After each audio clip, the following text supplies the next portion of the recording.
Striker চলে আসলো সীতা ভাইয়ের হাতে। সীতা ভাই চাবি দেওয়ার চেষ্টা, দারুণ একটি চাবি শট খেললেন। চাবি শট দিয়ে কিন্তু রেডটি হাতের নাগালেই আনলেন। সীতা ভাই মানে ক্যারাম বোর্ড, সীতা ভাই মানে আতঙ্ক, সীতা ভাই মানে ফিনিশিং। সীতা ভাই স্লিপ শট খেলার চেষ্টা, দারুণ একটি স্লিপ শট দিয়ে পকেট করলেন। এবার টানাগুটি খেলার চেষ্টা,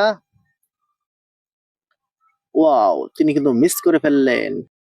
স্ট্রাইকার চলে আসলো এবার খালিদ ভাইয়ের হাতে। খালিদ ভাই কাটিং শট দেওয়ার চেষ্টা, কিন্তু রেডটি হাতের নাগালে আনতে পারলেন না। এবার সেট খেলার চেষ্টা, ব্যাড লাক, সেটটি রিং করলেন পকেট থেকে। স্ট্রাইকার চলে আসলো সেই অন্তর ভাইয়ের হাতে। অন্তর ভাইয়া নড়াইল থেকে এসেছেন খেলা করতে। অন্তর ভাইয়া এবং তার পার্টনার হচ্ছেন সীতা ভাইয়া। নড়াইলের আরাক লড়াকু প্লেয়ার মহসিং ভাই এবং তার পার্টনার হচ্ছেন ডুমরিয়ার লড়াকু প্লেয়ার খালিদ ভাইয়া।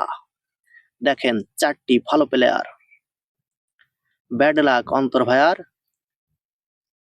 স্ট্রাইকার চলে আসলো মহসিং ভাইয়ের হাতে। এক মারি দুটো গুটি নেওয়ার চেষ্টা, কিন্তু ব্যাড লাক, পকেটের মুখে রয়েছে দুটো গুটি। স্ট্রাইকার চলে আসলো এবার সীতা ভাইয়ের হাতে। সীতা ভাই দেখেন কিরকম খেলে, দারুণ একটি শট দিলেন। সীতা ভাই পারবে কি এখান থেকে ফিনিশিং দিয়ে পয়েন্ট লুফে নিতে? এক মারি দুটো গুটি নেওয়ার চেষ্টা, দুটোই কিন্তু পকেট। কি দারুণ শট দিলেন। আর কিন্তু একটি গুটি রয়েছে, টান দেওয়ার চেষ্টা, ওয়াও হোয়াট এ শট, তিনি কিন্তু ফিনিশ করে দিলেন।